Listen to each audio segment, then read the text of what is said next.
y a propósito de la nota y la preocupación que tienen no solo los ganaderos a nivel general por esto del cambio climático, por esto de la sequía que está viviendo el Ecuador, a consecuencia de eso, precisamente estamos con los apagones encima de nosotros y está preocupado absolutamente todos los sectores. Bien, sobre este tema vamos a conversar con Pablo Araujo, profesor e investigador de la Universidad Central del Ecuador. ¿Qué pasa con el cambio climático, las consecuencias? ¿Esto se está produciendo solamente aquí en el Ecuador o en el resto del mundo? ¿Qué está pasando? Buenos días, ¿cómo le va?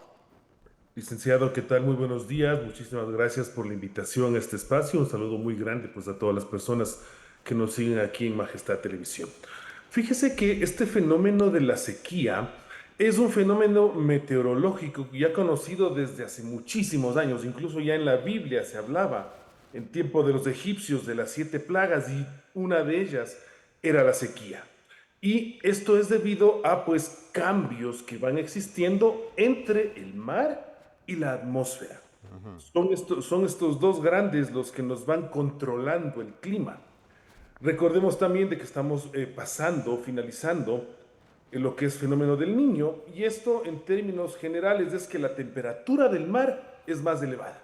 Si la temperatura del mar aumenta su temperatura, y esto es porque se nos queda más radiación solar dentro de nuestro planeta por los gases de efecto invernadero, el famoso cambio climático, pues vamos a tener más presencia de corrientes cálidas, de corrientes de aire caliente, que se las denomina las corrientes ascendentes, las que van subiendo.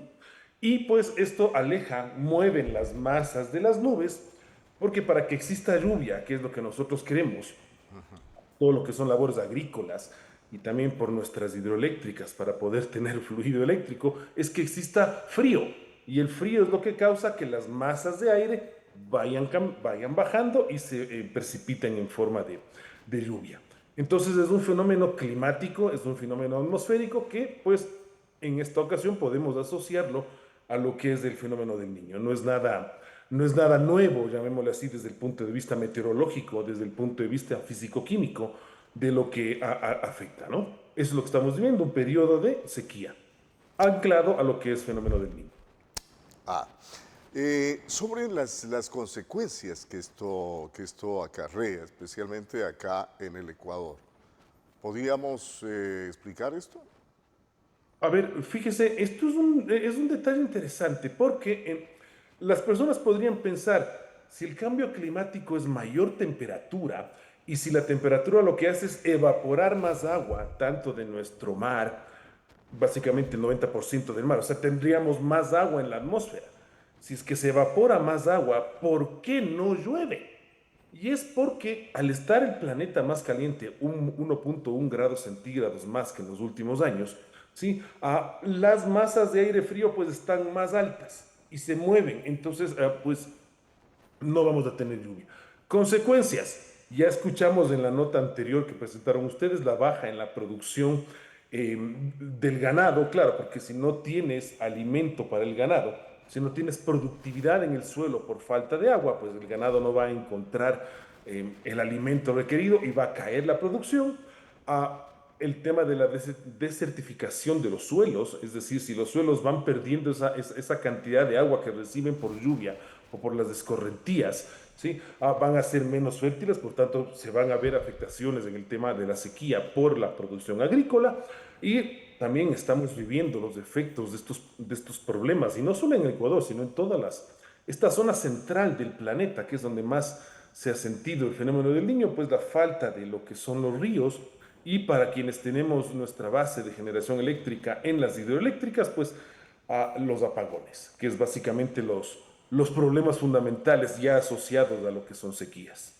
Ahora, esto tiene que ver con el cambio climático global también, porque claro, si es que nosotros hablamos de la época seca y la época lluviosa, salimos de una época lluviosa bastante fuerte acá en el Ecuador, acá tuvimos grandes consecuencias, los ríos se llevaron puentes, se quedó incomunicadas algunas comunidades.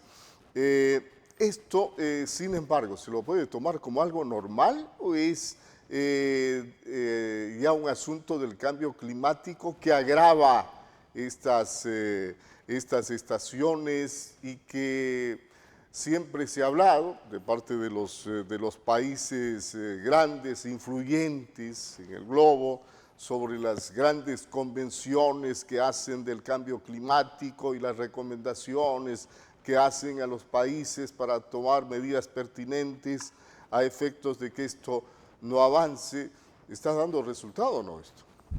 A ver, licenciado, es evidente que se nos está calentando el planeta. Eso no hay duda alguna. Todas las mediciones que se han ido haciendo en los últimos, ¿qué? 40, 50 años lo están indicando. El cambio climático existe, ¿sí? Gases de efecto invernadero existen, por supuesto, pero tenemos más emisión de gases de efecto invernadero de la que el planeta puede absorber, ¿sí? Y esto sale básicamente de la quema de los combustibles fósiles. Entonces, el cambio climático es real. Todas las convenciones y todo lo que los tratados de tratar de ir bajando las emisiones y etcétera, desde mi punto de vista es un poco complicado cumplir todos los acuerdos a los que se llega. ¿Por qué? Pensemos en el sector de la transportación. No podemos vivir, ya vivimos en pandemia, el efecto de qué sucedió cuando no se movieron los barcos. Y un barco necesita de combustible fósil para transportarse y eso son grandes cantidades de emisiones de gases de efecto invernadero. Igual lo que es el sector de la aviación. Está muy de moda pues ahora salir de viaje y vivir experiencias, etcétera, pero eso es subirse en un avión. Y mientras más aviones se estén moviendo, igual no solo en el transporte de personas, sino también en el transporte de mercancías, más emisiones de gases de efecto invernadero vamos a tener. Entonces el cambio climático es real, el planeta se está calentando, ¿sí? Y esto es lo que va causando los cambios en el clima. Antes teníamos nosotros muy, pero muy marcadas la época lluviosa y la época seca. Usted lo mencionó. Tuvimos una época lluviosa en la cual llovió muchísimo, pero por poco periodo de tiempo. Y al caer tanta agua de manera súbita, llamémoslo así, en un corto periodo de tiempo, es lo que tiene el desbordamiento de los ríos y etcétera. Luego, deja de llover y pues podíamos ver escenas semanas atrás de ríos que normalmente tienen agua completamente seco. Vimos escenas del río Upano, que está completamente seco, apenas un poquito de agua por ahí, Bamba, allá en el sur también. Entonces, el cambio climático es real. Es algo que no vamos a poder detener porque pues ya en nuestra sociedad estamos acostumbrados a la quema de combustibles fósiles, ¿no? Entonces eso es lo que va a suceder. Y estos cambios en el clima van a ser pues cada vez más presentes, van a estar movidas las épocas de lluvia, las épocas de sequía. A ver, ¿qué dicen los organismos que se adelantan ya a dar a conocer qué puede pasar en los siguientes meses? ¿Hasta cuándo se va a extender esta sequía y vamos a entrar otra vez a la época lluviosa? Hay uno de los detalles principales en el Ecuador es que no disponemos de una data meteorológica completa. Fíjese que recién hace una semana me parece que escuché al director del INAMI en una de las entrevistas en los medios que decía que recién están poniendo nuevamente a funcionar a varias de las estaciones meteorológicas que nosotros tenemos. Entonces, fíjese, uno es esa debilidad en el país de que nosotros no disponemos de datos reales de cómo se está moviendo. Por tanto, dependemos de los pronósticos que se realizan a nivel satelital. Los pronósticos satelitales están ajustados a modelos matemáticos, pero no son tan exactos. Entonces, dar una fecha exacta de cuándo es lo que va a terminar la sequía y vamos a entrar nuevamente en una normalidad sería aventurar. Incluso depende de la fuente a la cual uno va consultando, dicen no, que esto va a durar hasta abril del próximo año. Hay que entender también, ciudadanía, de que no es que ya empieza a llover nuevamente y ya todo se va a ir solucionando, porque el suelo es el principal receptor de esas lluvias, tiene que rehidratarse el suelo, todo lo que no, ya todo lo que vaya sobrando, digámosle así, de agua que va cayendo en el suelo es lo que va a entrar en los cauces de los ríos. No es que llueve un día y ya se mejora, porque recuerden de que las hidroeléctricas algo tienen que ir generando. Entonces es un problema que por lo menos pienso yo, según los datos que tenemos, tendremos unos 4, 5 a 6 meses más de estar en estos problemas que estamos viviendo. ¿Cómo toman medidas preventivas los gobiernos si no tienen la información exacta sobre lo que puede venir?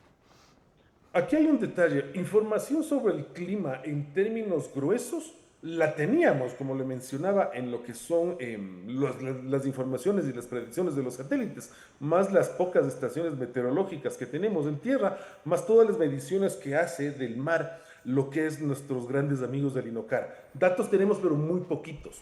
Ese no es el problema, o sea, no le echemos la culpa al clima de los apagones que estamos viviendo, porque ya sabíamos de que veníamos al fenómeno del Niño, que es un fenómeno cíclico en los años. Se sabe también de que el fenómeno del Niño acarrea estos periodos de sequía, es decir, de baja cantidad de lluvias, de acuerdo a lo esperado. Eso ya lo sabíamos.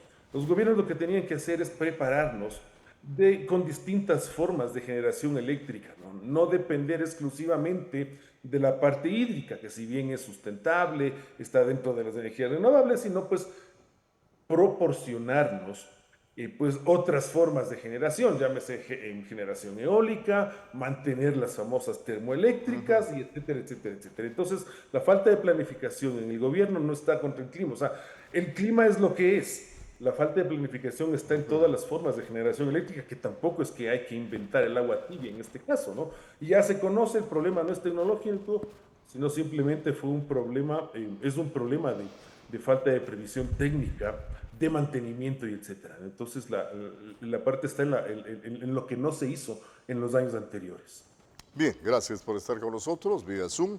Pablo Araujo, profesor investigador de la Universidad Central del Ecuador, dando su criterio respecto de lo que está pasando en el país en el tema climático. Gracias por estar con nosotros. Un gran día, hasta luego. Igualmente. Vamos a una brevísima pausa antes de continuar con las informaciones.